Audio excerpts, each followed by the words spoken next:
Hi, good afternoon, everybody. Thank you so much for joining us today for this webinar with Ella and Matthew from Deliciously Ella. We're just going to give it about 30 seconds or so to let everyone come in through from the waiting room, and then we'll get started.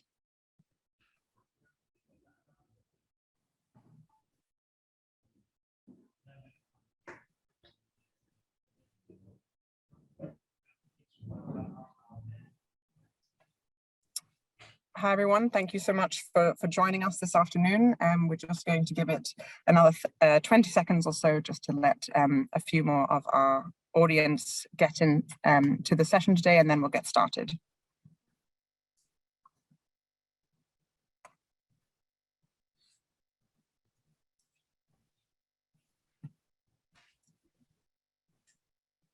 Great. I think we will start here.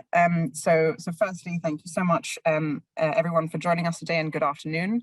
Thank you very much, Matthew and Ella from Deliciously Ella, for giving your time to join us this afternoon. For those of you who don't know, I'm Valentina. I'm the Director of Growth and Communications here at OakNorth Bank. If you haven't come across OakNorth Bank before, we launched in September 2015 to provide fast, flexible and accessible debt finance to Britain's fastest growing and most ambitious businesses. Our loans range from £250,000 up to tens of millions, and we've supported businesses across the UK and across a multitude of sectors, including some fantastic businesses like Deliciously Ella, who are with us today. I'm really excited about our two brilliant guests. I'm sure many of you are familiar with Deliciously Ella. It started as a plant-based recipe website in 2012 by Ella Mills after she was diagnosed with a condition that impaired her autonomic nervous system in 2011. She tried to change her lifestyle and diet and started experimenting by making plant-based recipes in her university kitchen, which she originally shared with friends and family on deliciouslyella.com.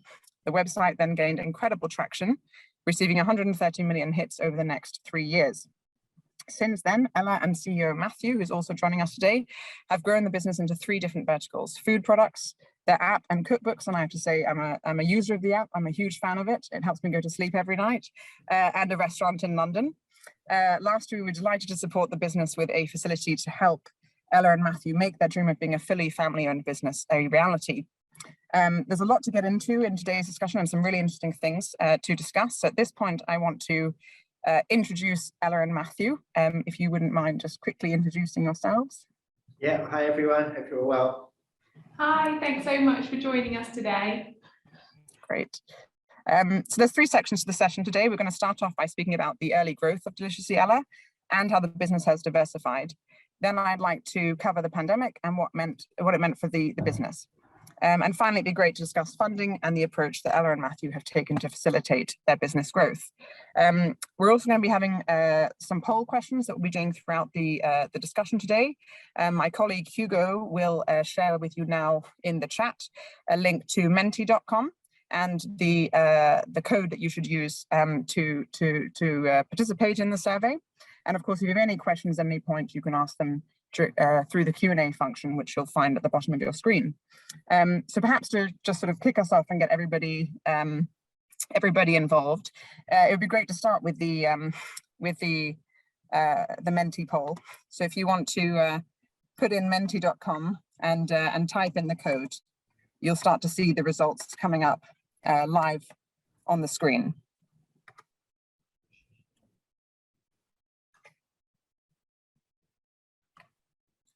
And you can see the code is up there as well at the top of your screen. Here we go. We're starting to see a little bit of the first part of the word cloud appearing.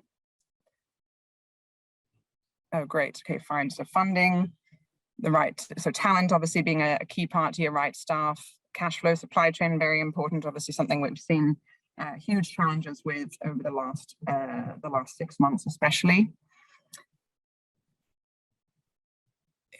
The words that best describe the current challenges you face either as a fast growth business or an advisor.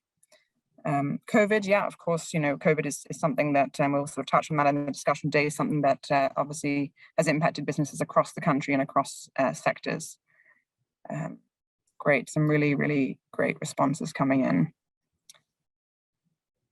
Great. Okay, well, I think you know, we'll move on now to the Q&A portion, and I'd like to start off with sort of talking about the growth of the business. So, the growth that you experienced through the first few years of running deliciouscielo.com is phenomenal, as we talked about earlier. And you've noted in the past how instrumental social media and the community that you've created has been to your growth.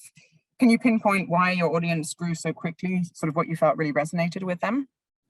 Yeah, absolutely. I think it's, with any business, I do think there is an element of right time, right place, and then just capitalizing on that and ensuring you're using that to the best of your abilities. And I think the moment that I started Deliciouscielo was in that sense quite lucky, because it was really the advent of social media as we know it today. So that was April 2012. It's our 10-year anniversary this month, actually.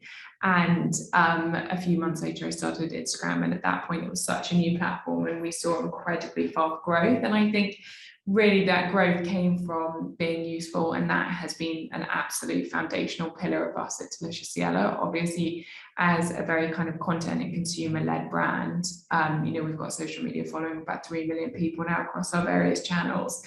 It would have been so easy to license things and so easy to make relatively fast money from selling things that didn't add to the brand in any shape or form. And I think the kind of absolutely fundamental pillar of Deliciouscielo in those early days was about providing useful, genuinely life-enhancing content for people. And that, I think, is what started to create the emotional connection with the brand that has served us so incredibly well over the last 10 years. And that's been something that's been really foundational to us as we've grown and continue to ask ourselves as we release every single product, whether that's a food product, part of our app, our cookbooks, and so on and so forth. And the way that we communicate on a day-to-day basis, is this genuinely useful for a consumer?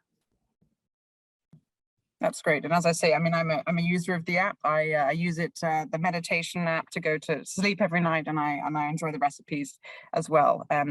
So I can say I'm a big fan, and it's definitely very, very useful to me as a consumer. But sort of, how did you initially make the transition to start commercializing Deliciouscielo? What were the key considerations and challenges, and how did that change and evolve once Matthew got involved with the business? It evolved massively once we started working together, didn't we? I mean, I think being, totally transparent up until that point, which was the point of our first cookbook coming out in January 2015, which is when we transitioned from being a relatively niche, although hugely popular online platform, to something that very much existed within the mainstream. Up until that point, it had been relatively reactionary.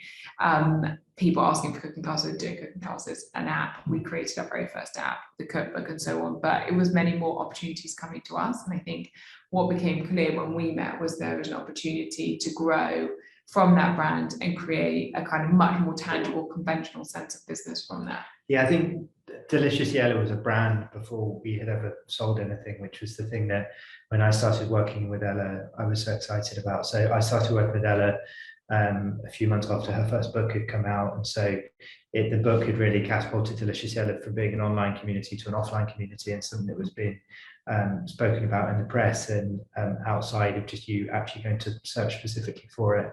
That was the thing that I got so excited about, was it felt like there was already a brand here, and the thing that was here, the risk of what we was doing was much more around the execution versus about whether it would be possible to get a brand that would resonate, which is so difficult in our space. So on the back of that, the business was able to grow pretty quickly. And I think that because of the origins of Deliciouscielo being in content and the variety of content that we share, it's enabled us to have quite diversified business activities.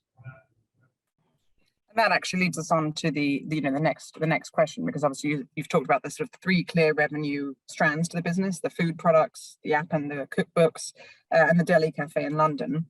So what have been the biggest learnings as you've diversified, and sort of how have you managed the challenges that come with scaling? Yeah, so I had actually, before I started working with that, I was working finance before, but I'd had a experience where I tried to start a business before, kind of moonlighting in my job while I was doing it, and it was a pure play business, and it was actually a food and farming business in an emerging market, and we were hit by an epidemic that hit that area of the world. And so it was an amazing learning in so many ways, because it showed me that I didn't want to ever do something that would just be a complete pure play, and where one bad thing could happen and the whole business would be knocked over. So by design, our business, even when we were a much smaller business, felt quite complex, but it felt like we had great protections in the business because we had these different things that we were doing. And I think obviously we never thought that we would have something like a global pandemic come, but it did serve us very, very well through that as a result. So we knew that starting out, we didn't want this just to be a kind of lifestyle business between us. We wanted it to be something that we could really scale. We knew that we wanted to have some diversified things that we could do. The initial plan when we first started working together in 2015 was to have slightly more hospitality within our business. So we wanted to open about 10 hospitality sites, where we now just have one restaurant. And the two things that have really enabled our business to grow enormously have been our food products and our app, which are both in themselves very scalable things. But it's also, it's more difficult to run because we have these different things, and to run a hospitality business is very different to running a technology business or to running an FMCG business. But I think overall it's provided the right protections, and I think it's made us as a business always be focused in heavy ways on innovation, to understand desperately what our community want, what our consumers want. And I think they really continue every day to inform all the decisions that we make here. I mean, it's, look, I think it's great to hear, because obviously, as we know, that, and as we saw from the previous poll, clearly COVID was a huge challenge, and it's great to see over the last 2 years businesses sort of pivoting and trying to find ways to thrive, not just survive through the pandemic. And certainly, given the focus of Delicious Ciela, I can imagine that over the last 2 years, a focus on well-being, trying to improve your diet, trying to do more exercise, has been something that has been top of a lot of people's minds.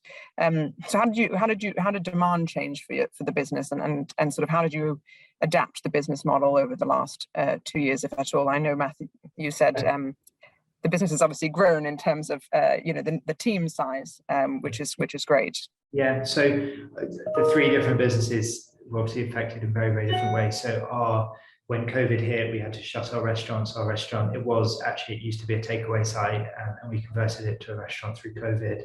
But that was shut effectively for over a year, 15 months or so.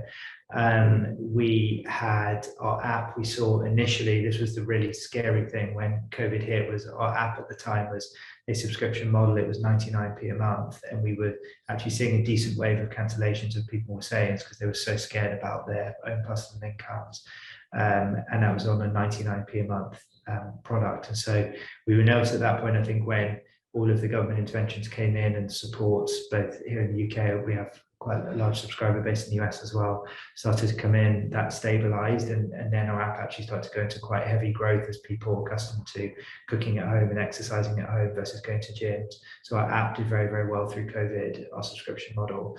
And then our food products, the mix of what we did changed quite a bit. So whereas a lot of our distribution used to go into high street retailers in single serve snacking, that trade completely collapsed, whereas all of the trade that we're selling in grocery, particularly in kind of larger pack formats, take-home pack formats like breakfast cereals and things like that, did very well. So overall, net, our business was we remained in double-digit growth in both years through COVID, but it was incredibly stressful time, worrying time throughout, and we were just reaching the point as a business in early 2020 where it felt like we could start to have a bit of visibility and we could start to plan a tiny bit. When you're just starting the business, even trying to plan 6 months out feels opaque, whereas we were just getting to the point where we felt like we could maybe start planning a year to 18 months, maybe even 2 years out. And then obviously that's dismantled and you start to plan even on a week-by-week basis. And so it was a crazy time, and it does feel like we live in this kind of world of permanent crisis now, between Brexit and COVID, and now obviously war in Europe. And navigating a business through this, I'm sure, as every business owner or CEO on this call will attest, has been incredibly difficult. Yeah, I mean, as you say, you're sort of celebrating 10 years this year, and you've certainly had your fair share of unprecedented events in that period. So to have seen double-digit growth is hugely impressive. and really a testament to the fantastic leadership of the team. I think at this point it'd be great to do another Menti question.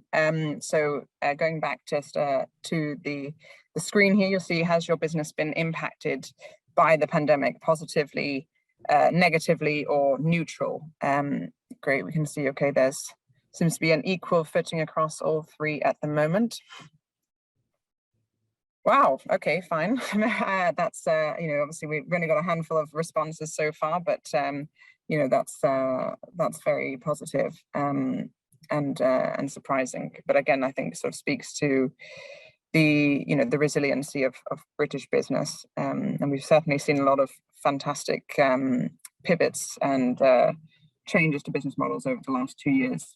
Businesses that were offline going online, businesses in the restaurant space, packaging up food and doing delivery of gourmet meals to people's homes, hotels offering test and rest kits so that people could come and do a COVID test and then fly, do a COVID test at the airport and then fly the next day. So this is really, really positive and great to see. I think just getting a couple more responses in, but yeah, it looks like overall the consensus seems to be that positively impacted, which is really great to see. So I'll just go to the next question here. And I mentioned it obviously before. Throughout the pandemic, the wellness industry has boomed with an increased consumer focus on healthy living. So what key trends do you see emerging now and in the next 12 to 24 months? And how can other wellness or food businesses look to capitalize on them? I think probably the biggest shift that we've seen, that certainly I've seen, the shift in the wellness industry full stop has been absolutely extraordinary over the last 10 years. When Delicious Cielo first started, April 2012, it's only 10 years ago. Wellness wasn't a term we were using. Plant-based, which is now obviously an extraordinarily fast-growing industry worth billions of pounds, wasn't even a term that anyone used. You wouldn't find it in a single supermarket. The penetration of the vegan space was about, I think it was about 2 to 5%. It's absolutely tiny. It's now coming towards 50%.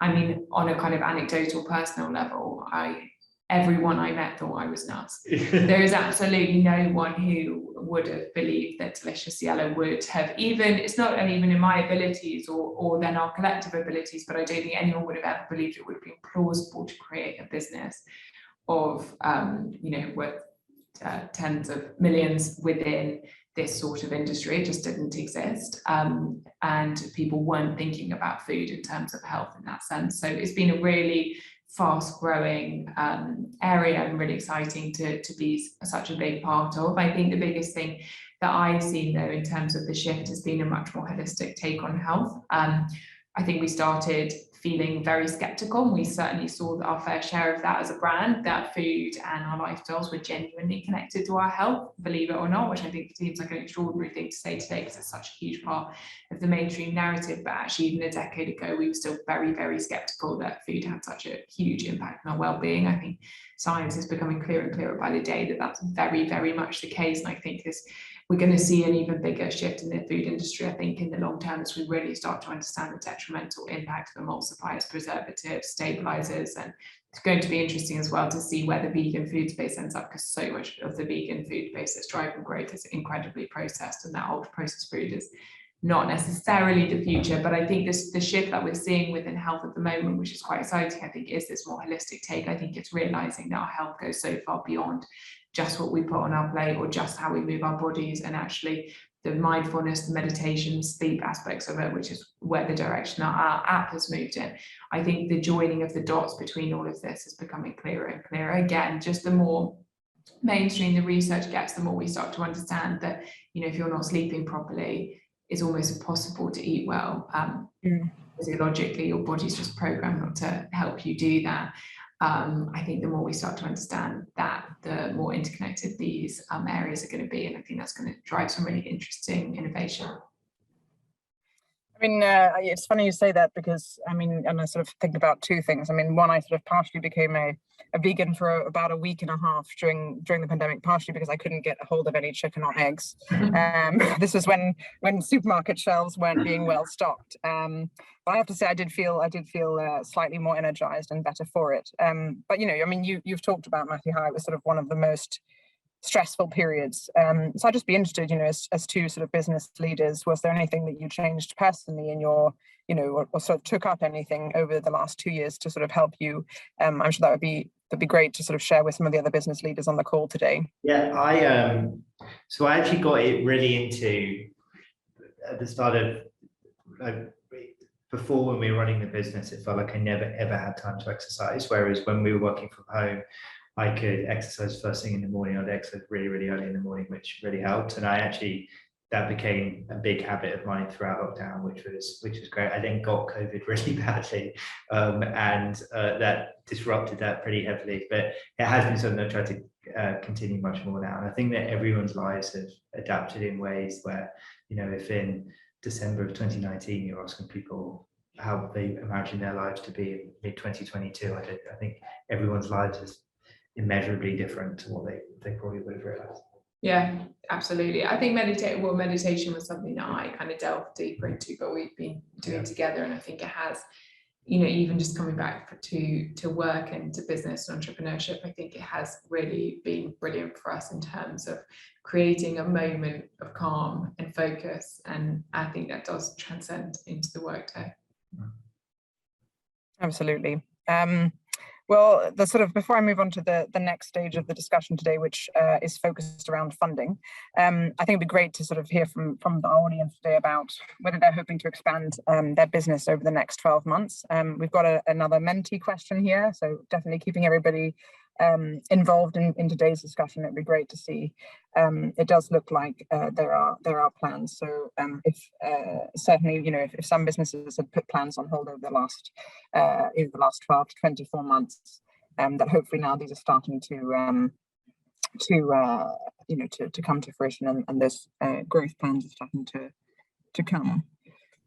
Just a reminder to our audience, please do ask your questions through the Q&A at the bottom of your screen. We'll have some time towards the end for any audience questions, so please make sure to post them there. Great. Okay, well, I think we'll move on to the stage around funding.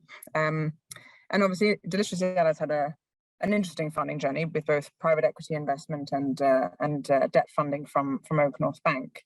How have you thought about funding at different stages of your growth cycle, and why was it that this was the right time to sort of work with OakNorth Bank? Because I know, Matthew, I think you'd spoken with the team a few years before, and it was sort of right place, right time a few years later. Yeah, absolutely. So we had raised money initially in early 2017. So when our business was really growing, I think we were also going through kind of reformulating exactly how we wanted our business to look. So as I mentioned earlier, we were looking at doing a multi-site hospitality rollout, which is slightly more capital intensive. And we raised some money. The business was loss making at the time, and we really needed to raise money. And it was getting to that 5-year window where, with the investors, they get to a point where they want a return on their money. And so we were faced, as I think most businesses are, with 3 options. You either swap shareholders and a new shareholder comes into the business. You can sell the business, which we weren't ready to do and didn't want to do, or we could look to see if we could buy those shareholders out. And as a business, we learned so much in the early days of all of the massive mistakes that we made. And one of the things that we learned pretty quickly in this business is that running loss-making businesses is really, really, really stressful. And it's not something that we wanted to do. So in any business that we have now, in any activity that we do, it has to be profitable. Otherwise, we just don't want to be involved. I think it's so much more difficult to turn a loss-making business that has kind of heritage and just that's what the business is it loses money, to then try and turn it into profit. Unless you have incredibly high gross margins, I think it's very difficult to do. And so we had got to a point where the business was profitable, all of our businesses were profitable, we had enough trading history to show that we believed that we would continue to be profitable. And so we set out on a plan to try and buy our shareholders out. And when you start that process, it's quite a daunting process, because the first thing that we did was go to speak to our bank, who do our everyday banking, but the kind of bigger banks now are so conservative, they don't want to lend even if they know your business quite well. And so at that point, where do you turn to?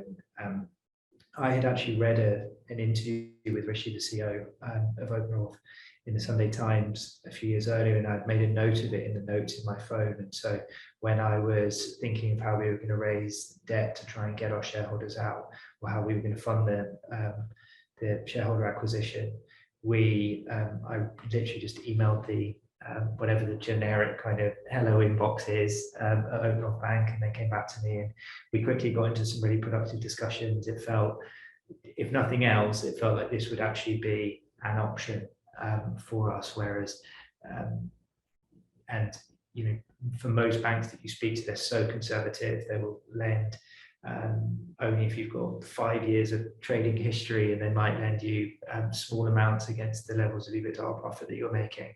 Whereas immediately I was struck by OakNorth about, they actually wanted to understand our business. They would actually spend the time to really understand our plans, the dynamics of the different types of businesses that we have, the risks associated to them. And I immediately struck up a good relationship with the team. And I actually never spoke to another bank. And I think that, we were advised to, as people do, they say, oh, no, you've got to go shop it around a bit and see if there are other people. But I really believe strongly that what we were doing here it was so important to us. It was important that whoever we were lending from, we had a really high level with trust with from the outset. And I thought that there was no better way that I could build trust with them than to let them know that these were going to be the only people that I would speak to. And if we could make it work, that'd be great. And if we couldn't, then I would have to obviously look elsewhere. But I wanted it to be something where we could work through that process with that level of transparency through it, and it's worked amazingly well. And now the guys in the business, I think they know the business better than I do, if something's going well, they understand and they celebrate it. If something's not going well, I think they would understand that too, and they would understand the ways that we could recover it. But it's like, I think people talk about old-fashioned banks, where they would actually try and understand you as a person, the business that you were trying to get some lending for. And it ended up for us being a really great process. Just so much of what you say really, just really resonates. And I think it's so important for all businesses, as you say, to focus on building, sustainable, long-term, profitable businesses. But I guess one of the other things I'm interested in is, why was being a family-run business important to you? I know we've talked about this before, and I think it's we love working with family-run businesses, but it becomes harder and harder. So I think it's absolutely great to see. And why is that important for you and Ella? Yeah, I don't think that we have some kind of monopoly on running this business well, or being the best owners of this business. But it felt like at that moment in time when we had to make a decision between either bringing another shareholder in, selling the business, or buying them out, we felt like we were the best people to run this business, to fulfill the purpose of the business, the opportunity that the business has. For us, it was a relatively straightforward decision. Our business is something where we really believe it's what helps us jump out of bed in the morning. We believe that what we can do here can be important. We really believe that we can help people live healthier lives. And we are such a brand-led business that it felt like for us that was the right thing to do at that point in time. And it's worked out really, really well. That's great. We've had a question come through here from Chris Brown in our audience. What would you say is the biggest challenge in growing the business and scaling up? People at the moment is really difficult. I think that we are confronting time when it's, kind of people market is very dislocated. It feels like people have moved. Our business is based in London. Our head office is based in central London. And when we first got our office here in Soho, we thought that this would be the best recruitment tool, because who doesn't want to work in the centre of the best city in the world? And we felt like the kind of recruitment net of people that we could get, it would be a very, very attractive place where a lot of people have moved out or don't want to travel into London as much. And so I think recruiting, retaining really, really, really great talent is definitely more difficult than it has been. And I think people's lives have changed a lot through COVID. I think that because people are working from home and people working from home a lot, I think particularly with kind of newer people that had started through COVID who maybe haven't kind of wed themselves within the cultures of businesses. And I think there's early data to show that this is true, is that they're maybe slightly less loyal to the business. They're, if someone comes in with a higher offer, they're more likely to move. And so it's a really difficult dynamic, because there is definitely a reluctance from people to spend a lot of time in the office, but as a business, we really believe that that is important. And so creating those right dynamics, so I'd say people is definitely one aspect. I think supply chains are much more difficult than they used to be. I mean, just when we thought we were getting through the various messes of COVID, you have the absolute atrocities that are happening now in Ukraine. And for us, 80% of sunflower oil, for example, comes out of Ukraine and Russia. We use it, it's an ingredient in some of our food products, which we now can't access. And so supply chains are definitely more difficult. And I think that a lot of what feels like are the answers, what feel like the easy answers, are quite seductive at a time like this when things are difficult, but we're really wed to trying to make slightly more difficult decisions that we think will hold the business in the best stead for the much kind of medium and longer term. As you say, there's many challenges ahead, and thank you very much, Chris, for that question. And yes, please do keep them coming. I mean, it would be great to hear a little bit about, obviously you've got the capital from OakNorth. How will that sort of facilitate further growth, and sort of what's next for Deliciously LR? Yeah, so we used the capital we raised to buy out our shareholders was our first and kind of foremost use of the capital. But already after about 6 months, we had an opportunity to acquire another business, which we got very deep into with the guys, and had the appetite to lend to us again, which was absolutely amazing. I think was a reinforcement of why we were so happy that we went with OakNorth in the first place. Unfortunately, it happened. The transaction didn't happen for reasons slightly out of our control. But I think once you build a relationship, the team at OakNorth are a very personable bunch as well. And I think that because they understand the businesses that they lend to in detail, when an opportunity comes along, I think they'll tell and give you an answer pretty quickly about whether they think it makes sense or not. And I think that if I came to them with a mad idea, they'd probably tell me it was a mad idea. Whereas if I can come with some stuff that really feels like it's going to be great for the business, it's going to increase our profitability and our breadth, then I think it is something that they've shown a great willingness to support already. And I think that for us, the capital that we had initially raised in buying up shareholders, we would definitely now like to access capital if we were going to do some kind of acquisition or some kind of further expansion. And actually, that's related to a question that's just come in from Tina Warner-Keogh. So thank you very much, Tina, for the question. Given what you have learned in your journey so far, how would you look at funding growth into the future? Will you always be majority owners? I think it really depends on what happens with the business and I think I really believe this, that we own the shares at the moment, but I work for the business. I have a contract with the business, and the most important thing and my role in the business is to do what I believe is best for the business. And I think that if we as a couple believe that we are the best people to run this business, to own this business, then we should own this business. I think if we get to a point where there is someone who could be a better owner of the business and do a better job for our consumers than we can, then I think that they should own and run the business. And I think that we are deeply passionate about our mission. I think that we have done a good job of running our business, and I think our business is in great shape, and we believe that that should continue. But I don't think that we're wed to the idea that that should never, ever, ever happen. I think that we have to assess ourselves in the same way that we assess our team or our team assess us. And I think we need to be frank with ourselves about whether we are the absolute best people to do that. And I do that with myself each year. Should I still be CEO? Am I doing a good enough job?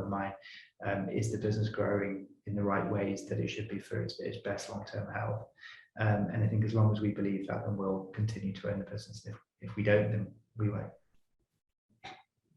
I think that sounds very sensible. Be frank with yourself, and definitely some great advice there for businesses as they think about scaling and growing their business. At this time, I think it'd be great to go to our next poll question on Menti. If you're currently thinking about taking funding now or in the future, what would be the primary reason for it? And we've got a few different options there.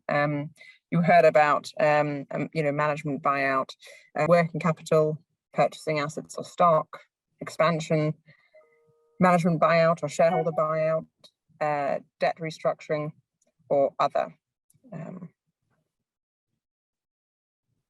Okay, great. So we can see some responses starting to come in.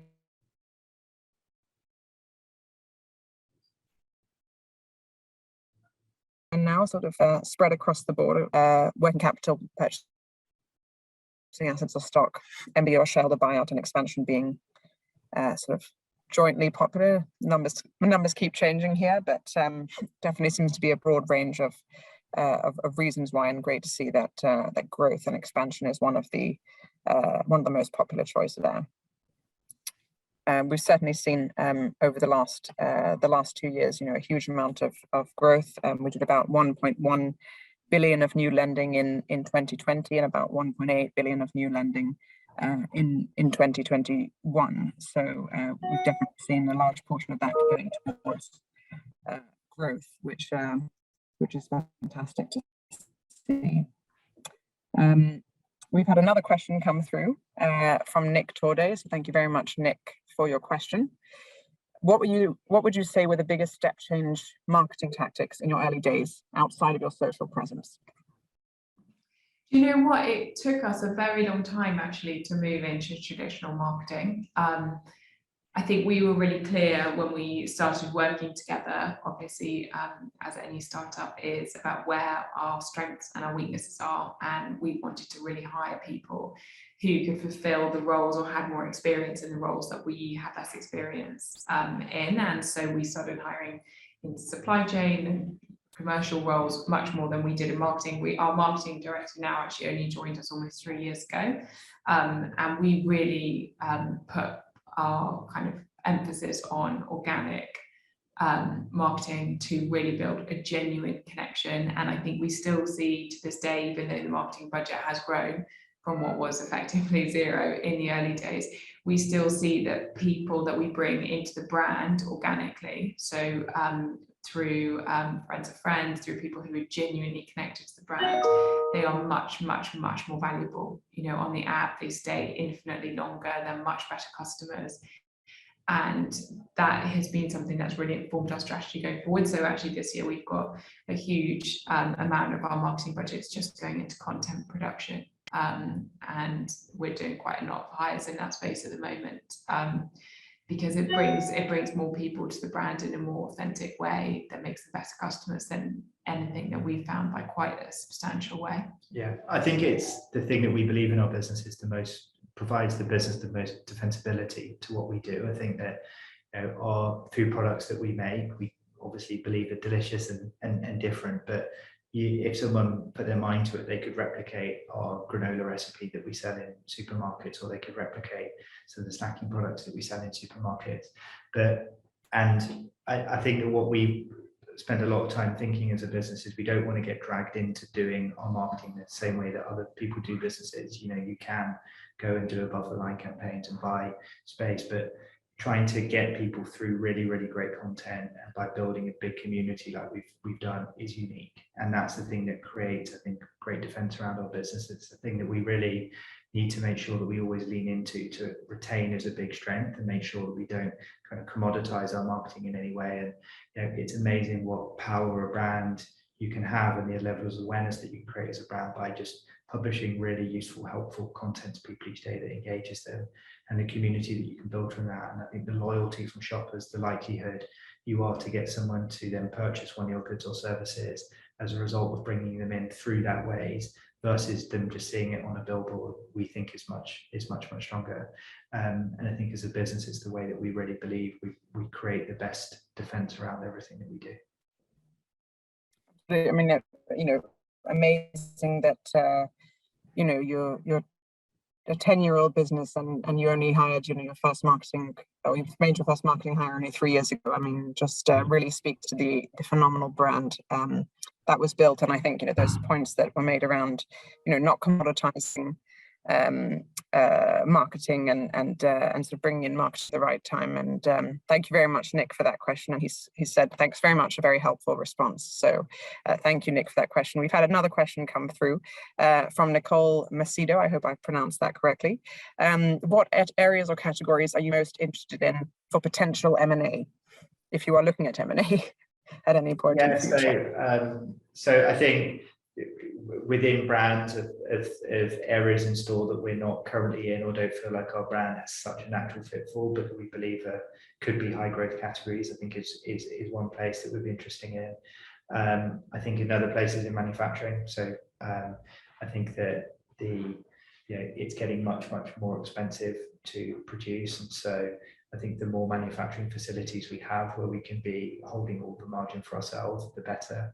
And I think that's the way through that we can be investing in better efficiencies and the ability to produce our products for a cheaper rate effectively. So I think we would look at some kind of vertical integration. So I think we would look at some brands that would be adjacent to ours that could be complementary. Very interesting. I mean, I suppose that's that links some of the the challenges when you think about supply chain issues. I suppose bringing in some of that manufacturing and those efficiency house can can help guard the business, as you say, which is very important. And we've had another great question come in, sort of similar vein, but whether you have any plans to grow the business in other countries, and what countries would you see this growth potential coming from? We're actually launching into Austria next week, which is very exciting. I think we've been really taken aback by the power of building a brand first and then bringing a product to market. Having a ready-made consumer base has been a kind of game-changing thing for us in the UK. So we're really keen to replicate that. So obviously have kind of earmarked the countries in which we have the biggest number of existing consumers ready to buy the products. But equally, we've had some interesting opportunities to us. So actually, the biggest supermarket chain in Austria came to us with the opportunity about 6 months ago. So we're launching there next week. We're launching into Germany at the beginning of May, and then we'll be launching into the US later on this year. So that's all been on pause now. Since the beginning of COVID, we were about to launch into both the US and Germany actually in spring 2020, and all of that was pulled overnight. So I'm sure, like many companies, it's a kind of exciting moment to be back thinking about that real ability for growth and expansion and challenge that I think hasn't really been on many people's agenda for the last 2 years.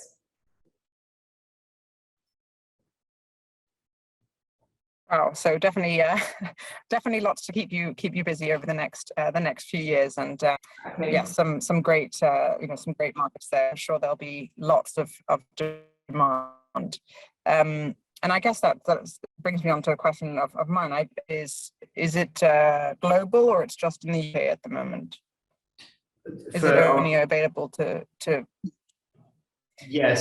we're our business, we kind of do things an unusual way around. So we were a brand before we had a product, and we're basically an international business before we actually have any international sales. So our app, we have a user base that's around the world, but for our food products, the vast majority of everything we do is here in the UK. We launched into Switzerland last year, and so we're in 2 retailers in Switzerland, and then as Ella says, we're launching into an Austrian retailer next week, and then we're launching into Germany shortly after that. And so we've been itching to take the brand more internationally for a couple of years now, but been stopped because of COVID and also having 2 little girls at home. Whereas now we're really excited to get out, to travel, to get the brand into different places. And Germany, Austria, and the US are the top of that list. Fantastic. And I suppose that's one of the benefits with having a fantastic brand and an app. It gives you the ability to see some of those markets and test some of the content in markets and sort of see where it gets a good reception, and then that can hopefully help inform strategy. So that's really, really fantastic. Please keep the questions coming in. I've got one final question, which is, obviously there are many businesses who are on today's webinar. What would be the sort of one gem or the one piece of advice that you give to them, considering different options for funding growth of their business?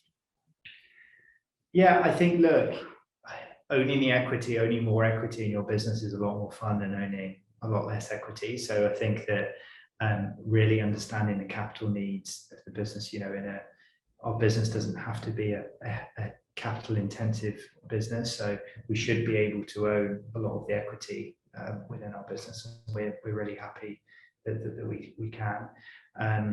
I think that it's just really understanding capital needs, understanding what the contrast can look like between raising capital and potential growth rates against not. I think being a profitable business, we're proud to be a profitable business. A lot of my friends and peer groups who are in businesses that lose lots of money, I just think it must be so stressful to be in a place where you're constantly having to go ask people for other money because the business isn't profitable. And I think that it trains the right behaviors in the business is what funds all of our public services in the country. I think that being profitable business is something that we should be proud of. I think there's such heavy emphasis on sustainability around the world, but I think being financially sustainable, I think, is so important. And I think it creates better communities, it creates better stability of jobs. And I think overall it's just a better way for a business to be. And so we're really proud of that. And I think you can only raise debt if you are profitable. I think trying to raise debt if you're not profitable would be nigh on impossible. I think in the process, if you are going through raising debt, is being super clear on the numbers. I think our old finance director who led the whole transaction for us, maybe even be on the call today, but having someone where the modeling is incredibly clear, where the numbers are incredibly clear. So when you're communicating to the business, to an external stakeholder, whether that's in our case OakNorth, but whether it was even if you're going down the route of equity, just something where the numbers are communicated in a way and are shared in a way that are kind of instantly understandable to the people that can receive. And I think that was one of the things that really helped our process, was that our models were very simple. They were easy to read, they were easy for people to understand. And I think it was the thing that kind of immediately got OakNorth comfortable with us, was that it was clear that we were very numerically literate as a business, and that we knew what the numbers were. And I think that gave the team an immediate confidence to really spend the time going through the process with us to understand the business in more detail, to then ultimately lend to us. Absolutely. I think there was a huge amount that really excited us about working with Delicious Cielo. First and foremost, it's fantastic management team, with yourself and Ella. It's a brilliant brand. It's a business that we've had, many of our team have had the opportunity to experience and be consumers of, and their families have been consumers of.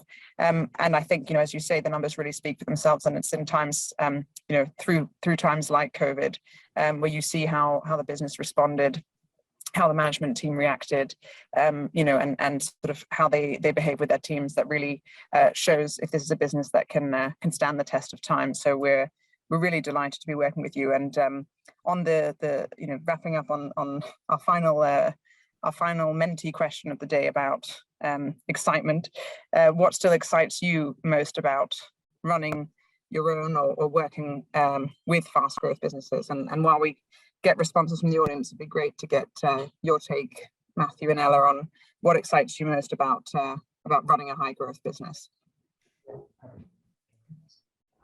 Yeah, I think for me, the excitement still comes in being in a company where you can really make actionable change, where you can make decisions quickly and you can start to see the results of that quite quickly as well. I think that's for me what makes me excited each and every day, to truly be able to make an impact, and be able to empower people that you work with to be able to realize that they too can make huge impact very, very quickly.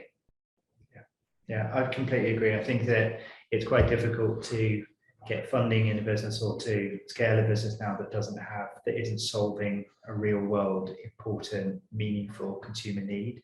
And I think that we really believe every day that we wake up that we're doing something that can help people. And I think that helps attract good people to the business. I think it helps. The long hours and sometimes incredibly high stress of running a business work too. And so I think it's to Ella's point, it's the actionable change that you can create in a business of this size. Definitely seems to resonate with some of our audience today, seeing impact, change, opportunities. So thank you very much, everybody, for participating. We've had one more question come in, which we probably have a few minutes left to answer, which is, what has been the most challenging stream of the business to launch, and why? Gosh, I'd say the cafe / now restaurant. Yeah, the restaurant's been the restaurant's difficult. They're all difficult in their own right. I love all of our businesses as much as I love the next one. I think you have to, otherwise I don't think there's any point in doing them, and I don't think they should exist otherwise. So I love all of our businesses. They're all incredibly different and difficult. But I think they've all been difficult at completely different stages of the journey, because sometimes you're completely reliant upon internal stakeholders, sometimes you're completely reliant upon external stakeholders, and they all have completely different, unique challenges about them, both in the startup phase and then through the different parts of their life cycle. But on a day-to-day basis, I mean, hospitality is a difficult business to be in. Manufacturing is a difficult business to be in. Yeah, I think they have such different, unique challenges. I'm not sure if I could isolate one as being more than the other. I suppose that's probably a big learning in and of itself, which is just knowing the right time to say, okay, we've tried this now. It's good to move on or pivot or try something new, and knowing the right time to do that is obviously really, really important. And certainly seems evident in the decisions that you've made over the last 10 years, and the amazing growth that you've managed to maintain through Brexit, COVID, and the other challenges that I'm sure will be coming down the line. At this point, I'm going to say a huge thank you for joining us today, and for being so generous with your time. I feel like I've personally learned a huge amount about building a brand, getting the right people, making decisions in tough times, bringing on marketing at the right time, and deciding which parts of the business to focus on. And I'm sure that I speak on behalf of the rest of the audience that they've learned a huge amount today as well. Thank you very much to our audience for all of your questions, and for bearing with us with the various mentee questions. We will be sharing some lovely deliciously Ella treats. So if you'd like to receive these, then please fill out the form in the link provided by my colleague Hugo in the chat, and we'll also be sending that link round along in an email after this call. So thank you so much again for joining us today. Thank you so much, Matthew and Ella, for your time. It's been a pleasure hosting you today. Thank you so much. Thanks so much for having us. Thank you. Yeah, good luck, everyone. Thanks so much. Take care. Bye. Thanks. Bye-bye.